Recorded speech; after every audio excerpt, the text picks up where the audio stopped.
जनता से ये भी जानने की कोशिश करी कि हालांकि उन्होंने तो इस बार बताया कि सपा सरकार की, वो ज्यादातर सपा की सरकार चाह रहे हैं, लेकिन ऐसे और कौन से मुद्दे हैं जो वो चाहते हैं कि सपा सरकार आएगी तो ही पूरे हो पाएंगे? बीजेपी की सरकार थी तब तक तो नहीं पूरे हो पाए, ऐसे वो कौन से उनके विकास हैं या उनकी ऐसी कौन सी मांग है जो वो इस बार सपा की सरकार पर ज्यादा भरोसा जता रहे हैं कि सपा की सरकार आएगी तो हमारा ये काम हो निश्चित तौर पे हम ये भी सवाल हम इनसे ले लेते हैं।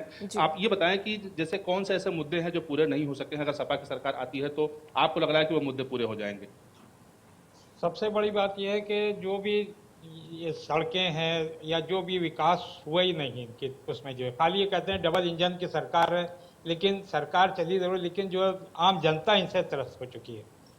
तो आम जनता की जो परेशानी है वो सबकी परेशानी है। लेकिन भाजपा तो लगातार कह रही है कि 5 साल में हमने 5 लाख नौकरियां दी हैं। ये खाली वादे कर रहे हैं और ऑन पेपर है, खाली किसी को भी नौकरी कुछ भी नहीं मिली है ये सरकार। लेकिन जो इन्होंने प्रधानमंत्री आवास दिया है उसमें ना इन्होंने हिंदू देखा ना मुस्लिम दिया, इन्होंने सभी को दिया है। नहीं, ये तो सपा की गवर्नमेंट में थी तब भी ये मिलता था, सबको घर मिलते थे। और गल्ला जो कहते हैं कि मैंने दिया, गल्ला भी पहले मिलता था, ये खाली इन्होंने नहीं काम किया, सबने पहले से पहले सरकार थी वो भी उसमें मिलता था, अखिलेश जी की सरकार में भी दिया गया है। क्या लगता है कि इस बार अगर आप जैसे आपने वोट किया है, अगर सपा की सरकार आती है तो कौन सा ऐसे मुद्दे? संजय, मैं आपको ये रोकना चाहती हूँ, प्रतापगढ़ से हमारे संवाददाता राघवेंद्र जुड़ गए हैं, मैं आपके पास वापस आऊंगी। राघवेंद्र जी, प्रतापगढ़ में इस बार जो चुनावी टक्कर है वो कितनी मजबूत दिखाई दे रही है?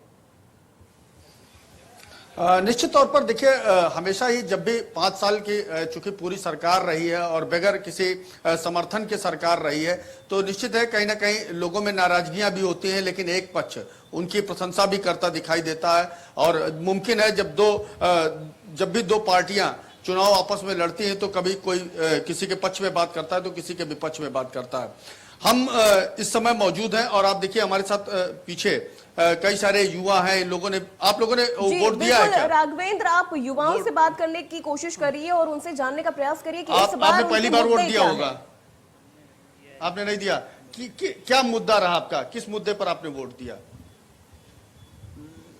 क्या विकास का मुद्दा रहा है, रोजगार का मुद्दा रहा है?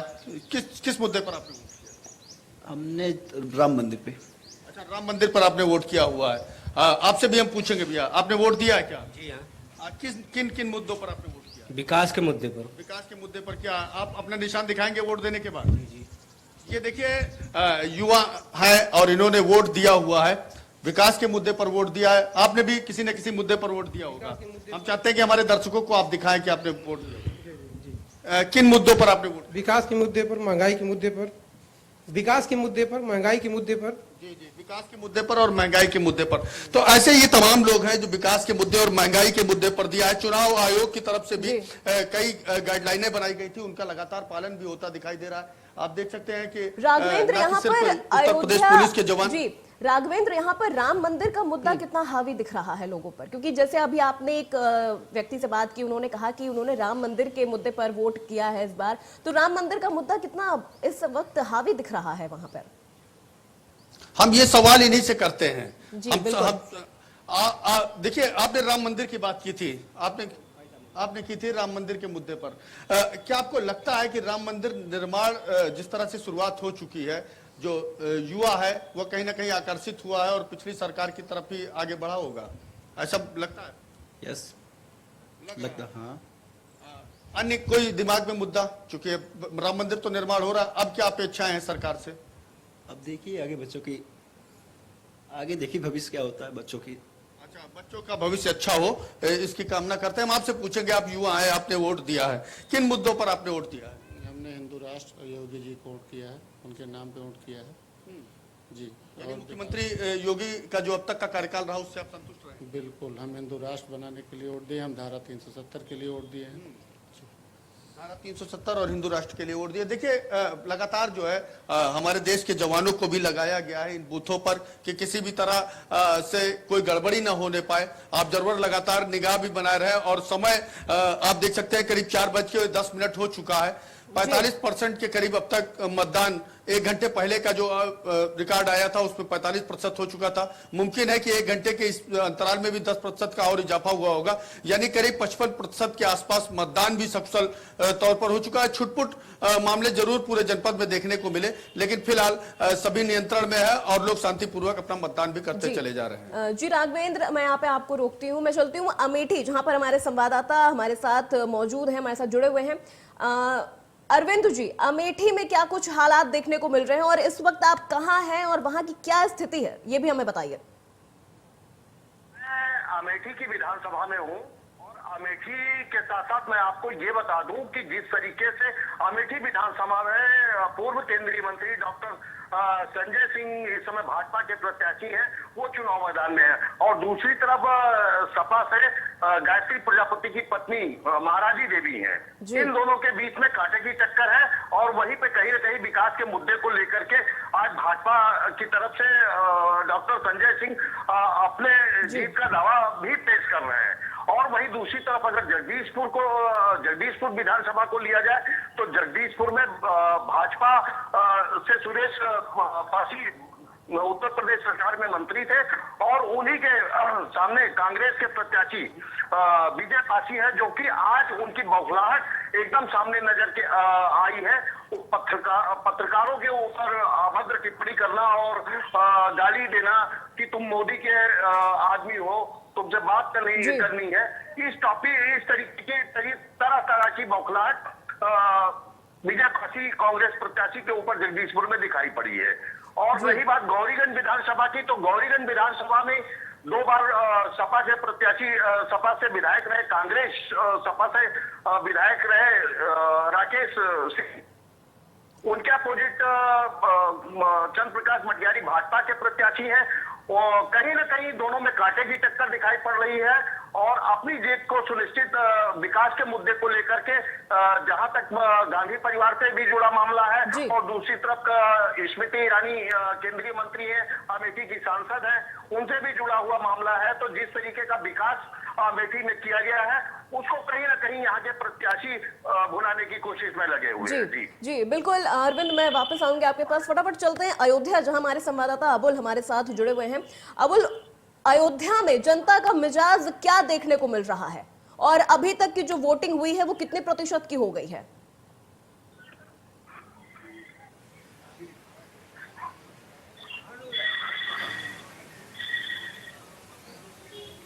है, ऐसे में मतदान का प्रतिशत ठीक माना जा रहा है अब तक के लिहाज से। लेकिन एक चीज और, जो आज 12 जनपदों में जो मतदान हो रहा है उसमें अयोध्या जिला बेहद महत्वपूर्ण है, क्योंकि अयोध्या में 5 विधानसभा सीटें हैं और इन 5 पर बीजेपी का कब्जा है और बीजेपी इस बार चुनाव मैदान में अपना दुर्ग बचाने को लेकर है, अपना गढ़ बचाने को लेकर है। वही समाजवादी पार्टी की इससे सीधी टक्कर है। समाजवादी पार्टी इसमें सेंध लगाने की कोशिश में है और अगर यकीन मानिए, अगर यहाँ सेंध लगाने में समाजवादी पार्टी कामयाब होती है तो निश्चित तौर पर बीजेपी के लिए बहुत करारी शिकस्त होगी, क्योंकि अयोध्या बीजेपी के लिए बेहद महत्वपूर्ण प्रतिष्ठा का सवाल है, क्योंकि राम मंदिर का निर्माण इसी बीच हो रहा है और मुख्यमंत्री योगी आदित्यनाथ करीब 46 बार खुद अयोध्या पहुंचे थे।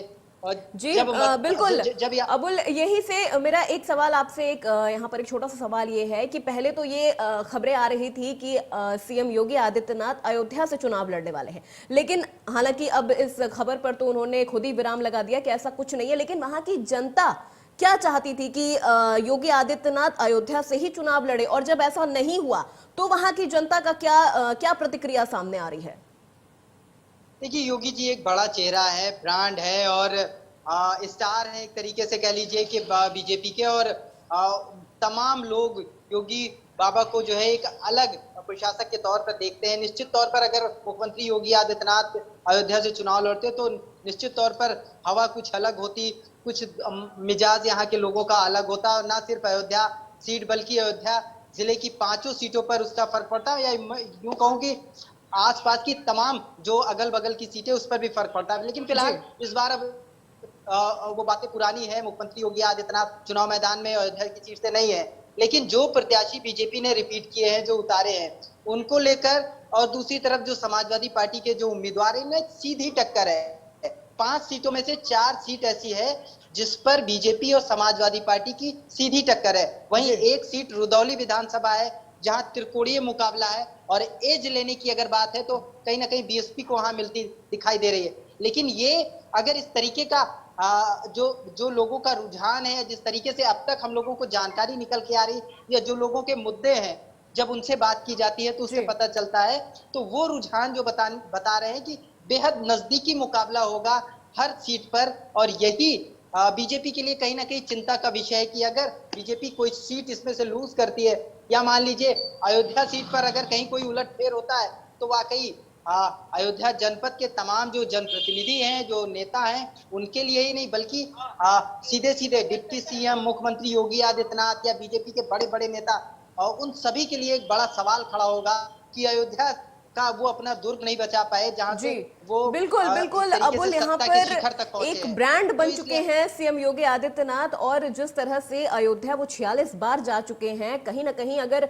बीजेपी को यहाँ पर एक भी सीट का नुकसान होता है तो ये बीजेपी के लिए करारी शिकस्त मानी जाएगी। मैं वापस आती हूँ संजय आपके पास। बहराइच में क्या वहां पर बीजेपी वर्सेस सपा ही है, या कांग्रेस भी अपना पैठ बना रही है, अपने कदम जमा रही है? देखिए, मैं आपको बताऊं कि बहराइच में कुल 7 सीटें हैं और 7 सीटों में 2 सीटें हॉट मानी जा रही हैं, यानी एक बहराइच सदर की सीट और एक कैसरगंज की सीट, ये 2 सीटें हॉट हैं। इसका वजह यह है कि कैसरगंज में सहकारिता मंत्री के पुत्र गौरव वर्मा स्वयं चुनाव लड़ रहे हैं, जिसमें सहकारिता मंत्री लगातार प्रचार प्रसार कर रहे थे और अपने पुत्र को जिताने के लिए लगातार दम भर रहे थे।